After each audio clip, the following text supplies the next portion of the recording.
Hello, everyone. Thanks for joining us again. This is Grey Couch Conversations, right? I'm Otito. This is Stanley. If you're just joining our channel for the first time, remember this is where we sit to have conversations about marriage and life and show you that, life is not always black and white. We need to learn to live in the grays.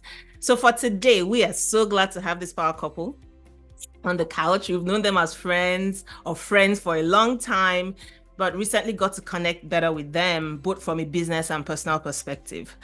So I'll let them introduce themselves, but let's just say Dr. Afolabi-Browns, the male side, he saves lives, right? He stops those widow makers from happening. And then Dr. Afolabi-Browns, female, is on a mission to help us get better sleep. So I consider this a very powerful combination of work and purpose, in one couple.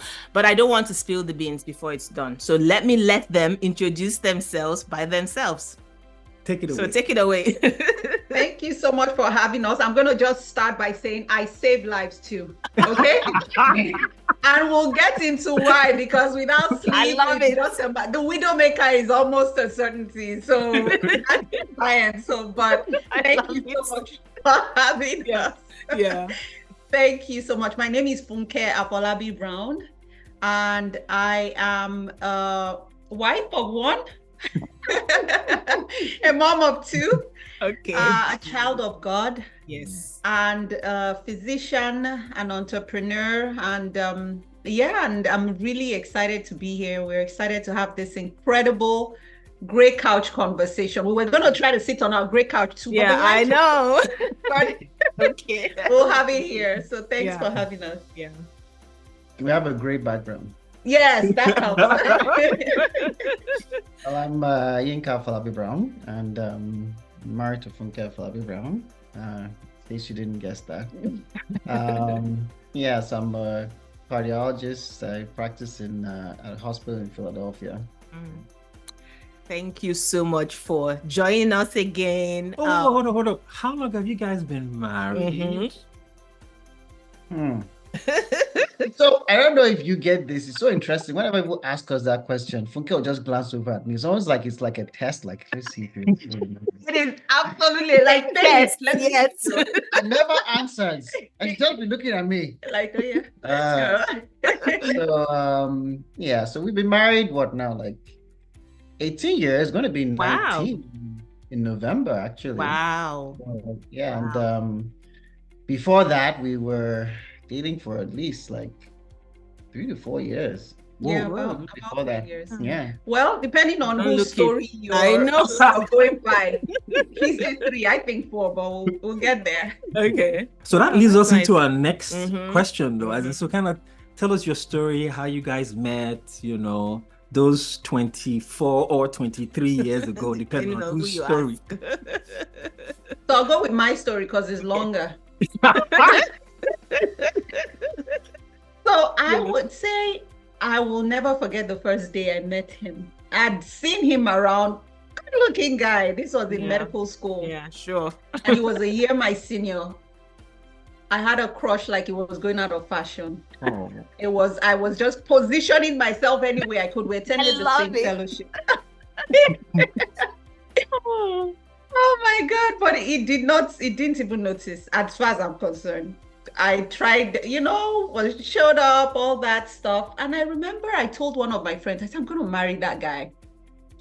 And then, he was nice to me, like, oh, I'm your senior. Hello, how are you? Kind of nice. Like, I'm like, I don't want that type of nice. I want the next level nice. Girl, go get her. I'm telling you. But it just took a while to get with the program, but eventually he did. And then we started talking. And then I think the rest is history. 2 kids, across the continent, here, all that good stuff. Okay. So now let's hear Yinka start. But it's not true that I did not notice. The secrets are coming out. But yeah, I mean, we definitely met back in UI then in preclinical days. And I mean, I still remember the very first time I think we spoke, and she did speak first. I think she just asked about, because we were going to the same fellowship then back, I think it was VCF then. And she had asked, oh, did you attend VCF? I'm like, oh yeah, and that's okay, what's your name? And we started talking. And I just said, it was just friends. I definitely didn't, think much of things back then, and we're just friends. We're just kind of hanging out and getting to know each other until we crossed over into clinical school, right? And meanwhile, I had already planned our entire wedding. She keeps saying that. Meanwhile, when I did eventually ask her to go out with me, it's not like she said yes. She kept me hanging for like weeks and weeks. So I don't know what she's talking about. But eventually she did agree to go out with me, and like we said, we were dating, throughout the rest of medical school, and until I asked her to marry me, and she said yes, and here we are. And here we are. Okay. So our first question, and the sections you guys picked, all interesting sections. We'll start with values. So our first question is: it's been said that smart and or successful, depending on whose side you're listening to, couples walk and walk together. I digress. How have you let your partner influence you? Do you have a key story around this, whether it's in the area of your careers or it's in the area of our relationship? Would you like to share that with us? And let's see if we can take some of the nuggets from that. Yeah, I mean, I see Inka as my mentor, as my coach, as my biggest supporter. So I tend to have a lot of ideas. I'm one of those people that gets into the shower with maybe one or two, and I come out with 200. So, and I tend to just have this incredible burst of energy, and I want to do it and go.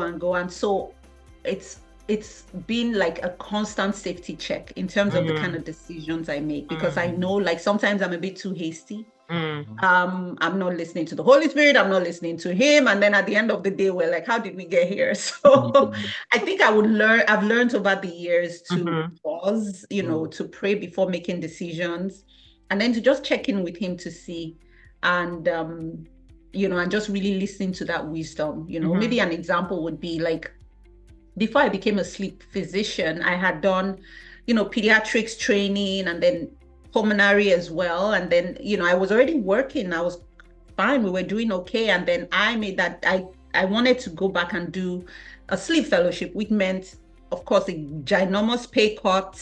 It meant a transition. It meant all kinds of things. And, I wrestled with it a bit. And it was at a point where my employee job was going through some transition. So just really listening and hearing his own perspective, like, if you're going to make this transition, because then we could see beyond just the fellowship to say, okay, what are the opportunities that lay beyond that? Because after training, I stayed back where I trained, and I was there for almost 8 years, right? So initially I was fearful of taking that leap, because I'm like, what's that going to look like? But I think just hearing his own sort of really, in for the long haul, kind of long-term vision really helps with the decisions I make. What about you, Yinka? What's your take on how she's influenced you? I taught him how to dance. I might need that one. Working on that. But a lot of ways. I mean, in case you haven't picked up on it, she's obviously the more extroverted of the two of us. I'm a lot more of an introvert and on the quieter side. However, the fact that we're doing this interview is an example, because ordinarily you couldn't pay me to be here, but here we are. I love it. I love it. But to kind of like balance out what she said, it's she talked about how I'm probably more of I tend to analyze things a lot more, think through things a lot more, but sometimes you get into this analysis paralysis, and I think she serves to help balance that out in terms of sometimes you just gotta get up and go do some things. You can't think, and you can think and think forever and think yourself into not doing anything at all. So I think that's really the balance, whatever it is we're trying to do. And it'd be something very simple, like, she I remember, for instance, she said when the kids were born, we need to start setting aside money for like college or something like that. And I'm like, no, why do I have to do that? And excuses, and maybe like several years later we started doing it. I'm like, oh wow, if we had started where you told us to, who knows how much you would have set aside by now, But, I have to like think everything through, and whether it's like we're doing some kind of business and we're going to invest in something, and I'm like thinking everything through and again, and so she definitely helps balance that out, because I think without her, there a lot of things that we probably would simply not get done. That's awesome. That's a good balance between. In fact, there's a couple that talked about that. The gentleman was saying, elderly couple when I had them, and he was saying how a lot of the decisions he had made, he wished he brought his wife in on it. But that it seems that you are an open book and able to get ideas, churn on them, and then bring them out. In that vein, the next question, which one dive just a little bit deeper. What are some hard conversations that you guys have had, and what made them so difficult in your opinion? I mean, I think in the area of influence, right? So, like we've heard the good sides. Have there been sides where it was so hard? Like you maybe it happened, but it took a while. I thought about this, and I think in terms of the way I see it is twofold. There have been some, just even practically. Yeah. So I tend to be more of the spender. So he's a bit more conservative. And so when I would say some of the conversations we've had around, and that was maybe earlier in our marriage, around finances, budgeting, I was just like, it was hard for us to sort of get on the same page, because every time even though I knew that I had my blind spots, I really didn't understand money, And so I had this defensive mechanism where if any of those conversations came up, I just came up as, wait, what are you trying to say? Are you trying to say I'm not responsible? You know what I mean? So I was very defensive. So but I realized we needed to have those conversations. I mean, now moving forward, understanding a little bit more about finances, getting more financially literate, I realized that it was just a weakness that I was trying to overcome with just the, the defensive mechanism. And also understanding that, having a budget or having limits in which we set for ourselves is actually empowering, not disempowering. So I would say some of those conversations were challenging. Sometimes they still are. I just want to not have them at all. Looking at our balance sheets and our, things like that. But other than that, I mean, I think the other piece is the timing of conversations may make it hard. Like if we try to have, a serious conversation when I'm tired, then the kind of quality of the conversation is just poor. And his perception of it may be like, okay, what are you saying, and now over time we've come to the point where, like in the evening, don't expect me to make any hardcore decisions. So he could say things like, what, just sleep on it. So that's been kind of our experience with that. Oh. Yeah, so we don't discuss tough things at the pillow talk. It cannot be about anything serious. I love it. Yeah. Next question. We're going to move on to parenting and coupling. So Dr. Funke, I know you're a pediatrician, right? My question is, how did you feel when you had your own children? Did you feel the need to play doctor expert, right, with another doctor in the room? And at any point in time, right, was there a need for that? And the other question that ties to that is, now that your kids are older, you said 18 years, is there anything you'd have done differently as a younger parent, right? So speaking from mom and pediatrician points of view. I would say yes. Initially, I just thought like I would be like the expert mom. Like my kids would just come out and they would just be fantastic and I would know what to do. And I would say yes, there were times maybe if they were ill, because in addition to being a pediatrician, I was also a pulmonologist. So they have a cold. I would be, I would have a thought about what they had because of all the patients I had been seeing in my practice. And I remember one time, and that was just so hard for me. And I think that was a turning point where I think maybe my son whether he had a cold and I thought he had, I don't know what I thought he had. I think I was treating him for something else. I had that tendency to just like, oh, you know what, let's just throw in some antibiotics. But we now ended up taking him to, the pediatrician eventually, because what I was doing wasn't working. And maybe he had strep or he had something else that, I felt like I had delayed him going because of my doctor brain that was being on. And so now I've tried to step back from that. And so even when they're not feeling well, I usually will let Yinka weigh in, like, maybe he take them to the pediatrician's office so that he can, because I can be very compelling if I go to the pediatrician's office to tell them what it is, because I know all the buzzwords to get what I want, which is what is in my mind, which may not be the best. Yeah.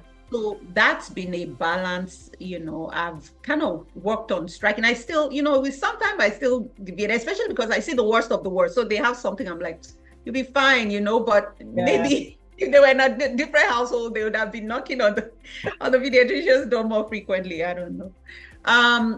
What would I tell my younger self? I would say, be flexible, because no matter what happens, I can see this uncle trying to do something. You can't like there's a preconceived way you might want your children to be. It's important to have that outcome, to have it for them, that goal, where you want them to be, who you want them to be like. But know that the path is going to vary, one from child to child and from season to season. And so, you may have said, okay, this is one A, B, C, D. And sometimes they want to take their own path. And while you offer that guidance, be willing to say, okay, you know what, we're going to play. This is a long game kind of thing.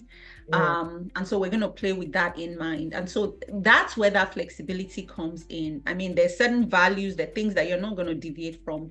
But when it comes to how we get to the goal for them, it's going to vary, and just be prepared to do that. It's almost like a dance.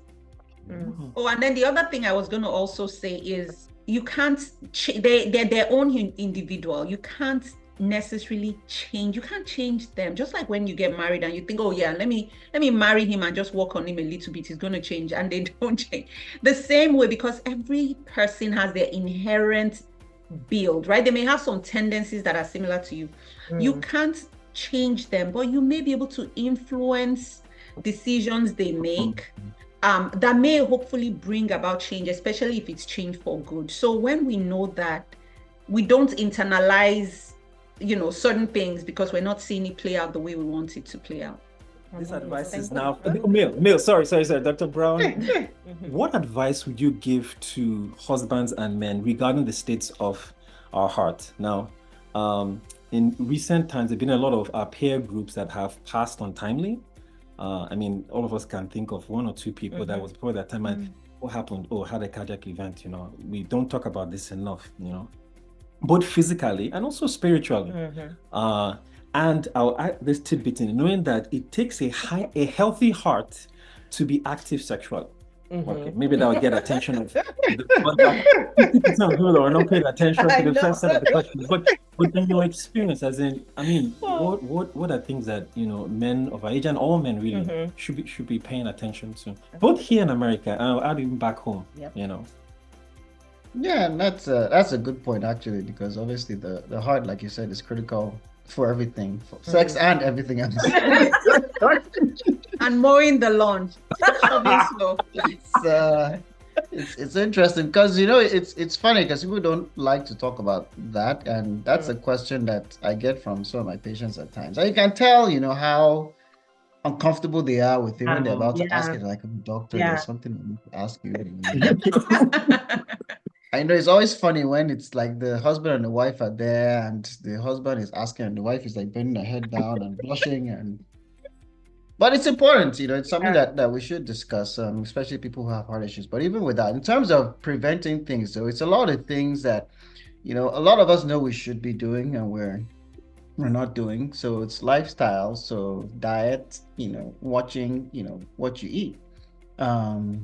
Things that are healthy are not always the most tasty, but it's important that we eat them anyway. So, things like a diet that's rich in fruits and vegetables, watching the type of fats that we consume, trying to stay away from a lot of these trans fats and saturated fats, and those are things you can think of, them as things that are like butter, things that are usually hard at room temperature. Those things are probably not the most healthy, trying to do more.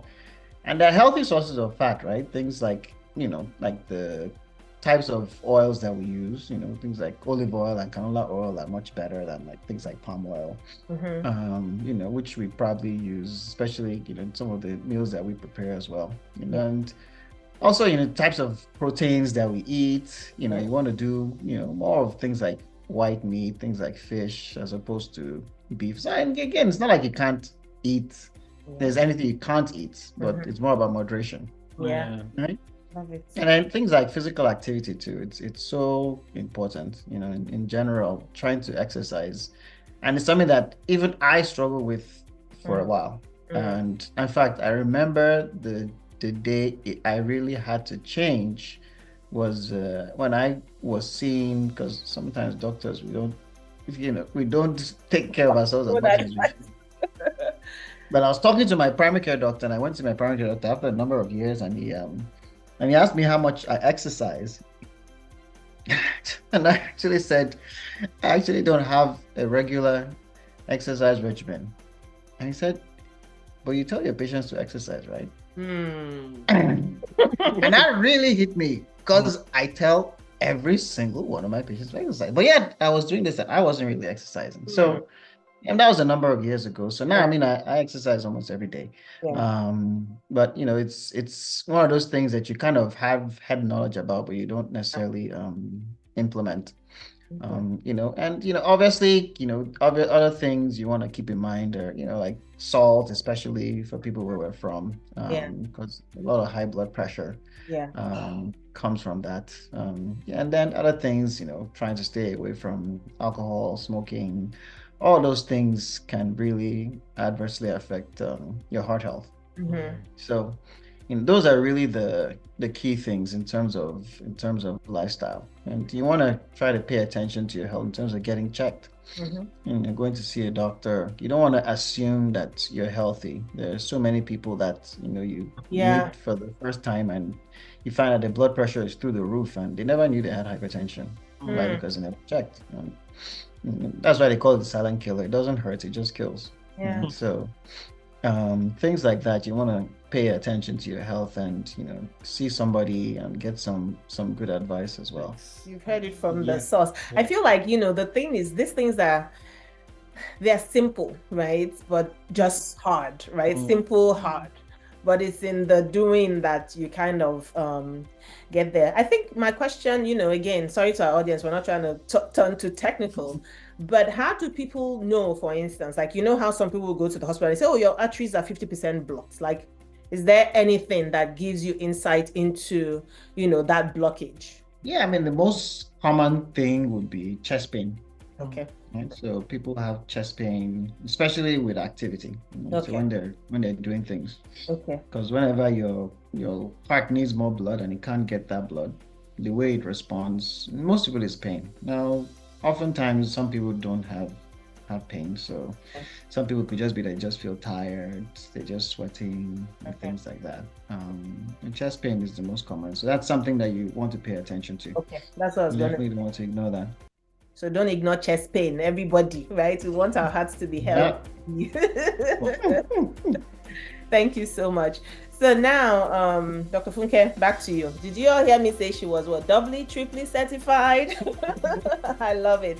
So Sleep Awareness Week coming up next week, right? And I'm telling you, there was no other person I thought of on this side of, town and country to talk about this.